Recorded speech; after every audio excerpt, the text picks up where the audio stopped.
Next up, I'd like to invite Lucy Barrow to the stage. So Lucy has come from the Liverpool City Region Combined Authority. I had the absolute pleasure of working with Lucy a few years ago when I did a secondment with the Combined Authority, and I have seen and know her dedication to equality and diversity. So please welcome Lucy to the stage.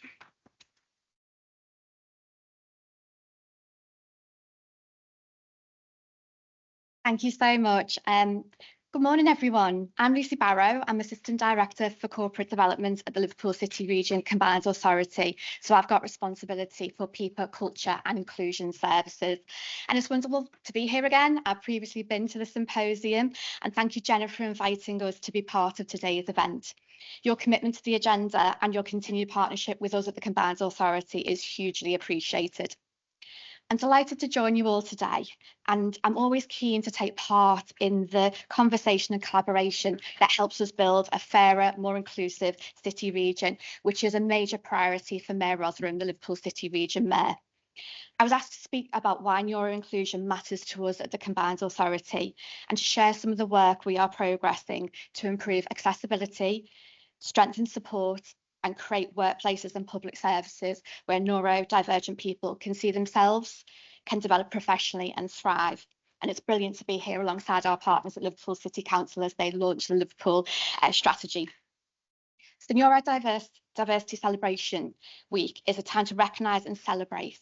And it also serves as a reminder of the ongoing work required to create more inclusive and equitable services within our workplaces, schools, universities and beyond.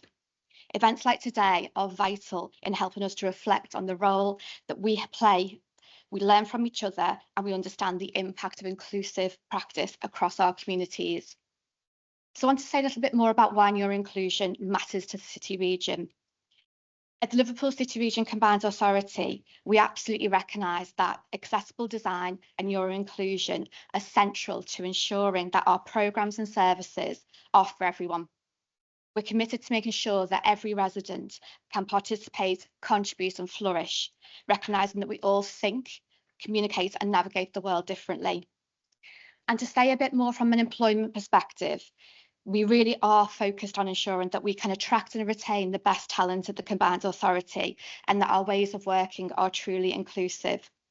We have done a fundamental review of all of our recruitment practices and processes, and we've introduced inclusive recruitment training for our managers, and we cover reasonable adjustments, inclusive principles and positive action.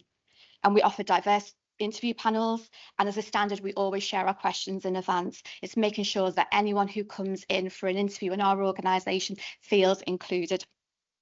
We've led by Jenna when she was on secondment. We also have a range of guidelines in place to support our neurodiverse colleagues wherever they work in the Combined Authority.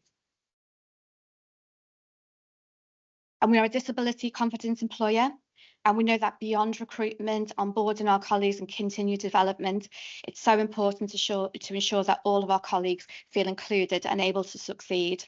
We've worked hard to refresh our workplace reasonable adjustment passport to support conversations between employees and their managers, and we also support training and host lunch and learns, which I'll tell you more about later. And we know that neurodivergent people bring such extraordinary strengths to our organisation, including creativity, strategic thinking, problem solving, innovation, attention to detail, and unique ways of understanding complex systems. And these strengths are so vital to our region's growth, resilience, and key to innovation. And yet we know that neurodivergent people still face barriers in employment, education, transport, and daily life, as we heard earlier. And that's why we are intentionally embedding inclusion into all of our policies at the Combined Authority, our practices and our service design, to create environments where everyone is able to succeed and to ensure that we can deliver our vision that no one is left behind. So alongside some of the practice I mentioned earlier, I wanted to share a little bit more about our supported internship programme, which we've delivered in partnership with Liverpool City Council. Last year we introduced the programme. I'm delighted that Hannah Jamieson from my team is here today, who helped coordinate it, and it has been truly transformational for us as an organisation. The supported internship programme provides young people aged 16 to 24 with special educational needs and disabilities with full-time study combined with long-term work placements, supported by trained job coaches. And the model really helps learners to build their confidence, employability skills and independence while giving employers the tools to create diverse and supportive workplaces. And our first cohort of interns joined teams right across the combined authority, including our team, the Chief Exec's office, our colleagues within our asset management teams, and also bus areas. And they really grew in confidence during the time with us. They gained new skills and they made a real difference to our organisation. And I was delighted to meet each of them to see what they'd got from the placements. And they provided feedback on a range of our services. And they really helped us with our employee awards and other activities, and the contributions were really outstanding. And some have now moved on to further opportunities, but some have come back and returned to spend more time with us because of how positive their experience was. I'm delighted that we have a second cohort joining soon, working with our transport, accessibility and infrastructure teams. And their lived experience is really enriching our understanding of accessible design and informing practical, real-life improvements in our transport network. And this programme is really strengthening our organisation. It's helping us to build a future workforce that reflects our region and, importantly, creates pathways into meaningful employment for young people and residents. So to tell you a little bit more about our work on inclusion and accessibility, at the Combined Authority, we are delivering a number of initiatives that demonstrate our commitment to accessibility and inclusive design. And one of the most significant recent achievements has been our new Merseyrail fleet, which recently won the National Rail Award for Accessibility Achievement of the Year.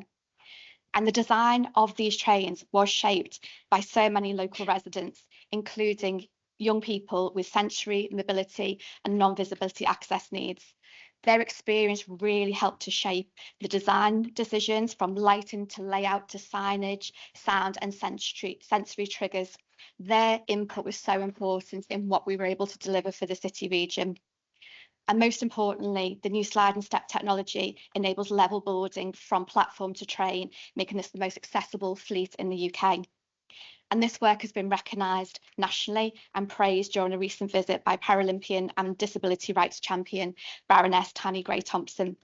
It represents what we strive for and what we've heard so much about this morning: co-production, collaboration and design that truly meets the people's needs. We know that lived experience, again, that we've heard about this morning, and collaboration are so central to inclusive and accessible design. We are proud members of the Hidden Disability Sunflower Scheme, ensuring all of our programmes, services and colleagues can better support all the colleagues and customers with non-visible conditions, including neurodiversity. I want to take it back into our organisation and how we shape the work and the support our colleagues. One of the things we've been really proud to be able to see is the powerful drivers of progress at the Combined Authority and the willingness of colleagues to share their lived experience.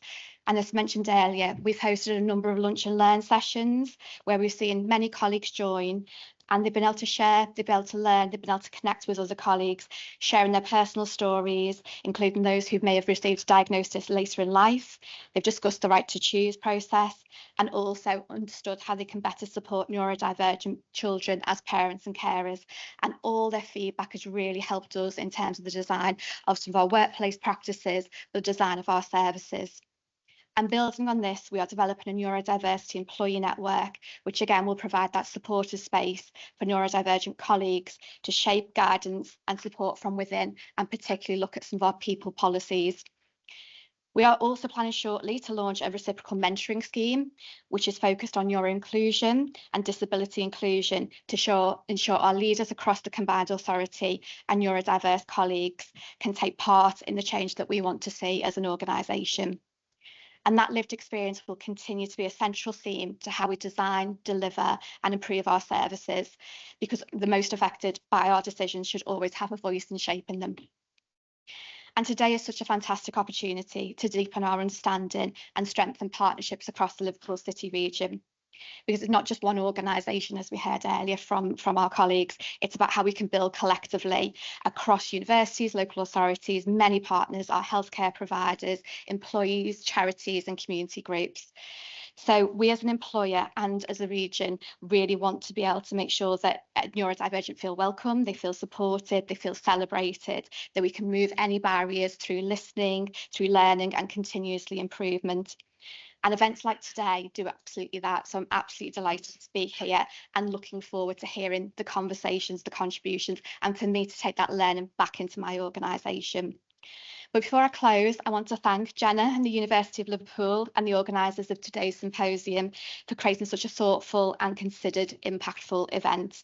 I'm delighted to join today and to learn more from you all and to build new connections and to really continue our relationships across the city region, because together we can absolutely make the difference that we want to see.